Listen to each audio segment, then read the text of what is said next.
प्रशांत किशोर आजकल चर्चा में हैं, जो पहले इनके साथ हुआ करते थे, नीतीश कुमार के ये साथ हुआ करते थे, आज दोनों आमने सामने हैं। और प्रशांत किशोर ने तो उनको कह दिया कि फेविकॉल का ब्रांड एम्बेसडर बनाना चाहिए, कहा कि जहां बैठते हैं वो कुर्सी मुख्यमंत्री की होती है। प्रशांत जी, आपने ऐसा क्यों कहा? आपका इतना पुराना रिश्ता है उनसे, आपने एक साथ काम किया है, 2015 के चुनाव में महागठबंधन आपने बनाया था, आज क्या हो गया? नहीं नीतीश जी से मेरे बहुत मधुर संबंध है।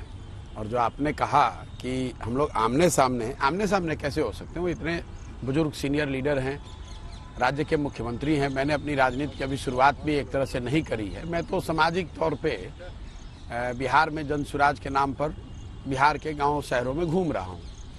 लोगों ने ये बताया कि नीतीश कुमार जी का ये जो नया महागठबंधन का प्रयोग है उस पर मेरी टिप्पणी मांगी गई, तो मैंने उस पर ये बताया कि भाई जिस कलाकारी से या जिस समझदारी से नीतीश कुमार जी मुख्यमंत्री के चेयर पर बैठे हुए हैं, पिछले 10 साल में ये 6वां फॉर्मेशन है, मतलब 6th डिफरेंट फॉर्मेशंस में, उसमें एक ही चीज सच्चा कांस्टेंट है, नीतीश कुमार जी का मुख्यमंत्री बने रहना। वो कुर्सी है जो जाती नहीं है। तो मैंने कहा कि भाई लोग कहते हैं कि मुझे ब्रांड वगैरह की थोड़ी बहुत समझ है, ब्रांडिंग वगैरह की, तो फेविकॉल वाले अगर मुझे मिलते तो उनको मैं कहता कि नीतीश जी कुर्सी पर, और कुर्सी और नीतीश जी, और इनका जो जोड़ है ये टूटेगा नहीं। फेविकॉल का जोड़ टूट जाए लेकिन ये जोड़ नहीं टूटने वाला है। लेकिन फेविकॉल जो आपने नाम लिया है तो विपक्षी एकता में बहुत काम आएगा। नीतीश जी ने दिल्ली में दौरा किया, सभी विपक्षी नेताओं से मिले, तो आपको नहीं लगता है कि विपक्षी एकजुट हो रहे हैं, एक तरीके से गोलबंदी हो रही है बीजेपी के खिलाफ 2024 के चुनाव को लेकर? नहीं, कितना सफल होगा? देखिए, जब ये बिहार में घटनाक्रम हुआ उस दिन भी आप लोगों ने ये सवाल पूछा था, और तब से मैं लगातार इस बात को कह रहा हूँ कि जो बिहार में घटनाक्रम हुआ है, राजनीतिक घटनाक्रम हुआ है, ये स्टेट स्पेसिफिक घटना है। इसका राष्ट्र की राजनीति पर कोई बहुत बड़ा फर्क पड़ता हुआ मैं नहीं देखता हूँ। जो लोग भी जीतते हैं चुनाव या कोई नए फॉर्मेशन में आते हैं, वो दिल्ली जाते हैं, बॉम्बे जाते हैं, तो अपने साथी नेताओं से मिलते हैं। आप 4 नेताओं से मिलिएगा, उनके साथ चाय पीजिएगा, मीटिंग कीजिएगा, उससे जनता पे क्या फर्क पड़ना है? उससे आपकी चुनाव, आपकी विश्वसनीयता, आपके चुनाव लड़ने की क्षमता या एक नए नैरेटिव बनाने के संदर्भ में क्या फर्क पड़ना है? मान लीजिए कि महाराष्ट्र में एनडीए, पहले महागठबंधन की सरकार थी, अब एनडीए की सरकार है, उसका क्या फर्क दूसरे जगह पर? उसका तो फर्क कोई बिहार में पड़ा नहीं।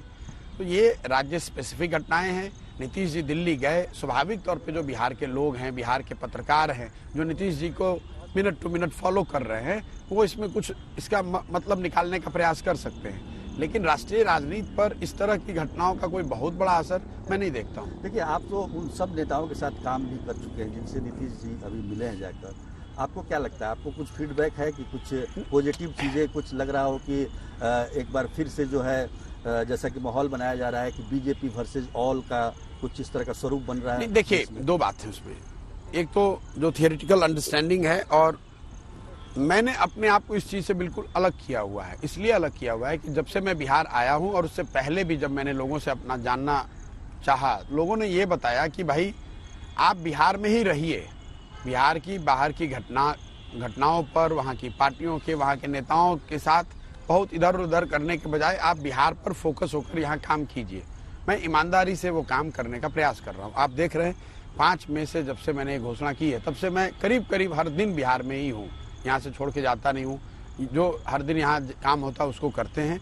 तो दिल्ली में क्या हो रहा है, दूसरे नेता क्या कह रहे हैं, एक दिलचस्पी जो मीडिया की खबर से हम लोग सुनते हैं उस पर थोड़ी बहुत हो सकती है, लेकिन मेरी उसमें कोई डायरेक्ट या इनडायरेक्ट भागीदारी नहीं है, और मेरी बातचीत नहीं है, मैं करता ही नहीं हूँ। लेकिन आपको क्योंकि मैं उसका हिस्सा नहीं बनना चाहता। आपको ये लगता है कि नीतीश कुमार में वो मादा है कि विपक्ष को एकजुट कर सकें? जैसे सीपीएम के नेता थे हरकिशन सिंह सुरजीत, एक जमाने में उनको माना जाता था कि उनमें वो क्षमता है कि वो विपक्षी एकता दलों को एकजुट कर सकते हैं, उन्होंने किया भी। नहीं, तो हरकिशन सिंह सुरजीत जी और नीतीश कुमार जी दोनों का प्रोफाइल बिल्कुल अलग है। हरकिशन सिंह सुरजीत जी स्वयं मुख्यमंत्री नहीं थे, स्वयं पद के दावेदार नहीं थे, वो तो एक न्यूट्रल आर्बिट्रेटर की भूमिका में थे, इसलिए शायद सब लोगों का उन पर विश्वास था।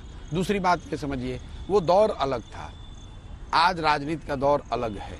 उस समय कोलिशन पॉलिटिक्स की शायद विश्वसनीयता थी, अब वो विश्वसनीयता कितनी है, ज्यादा या कम, वो तो जनता को तय करना है।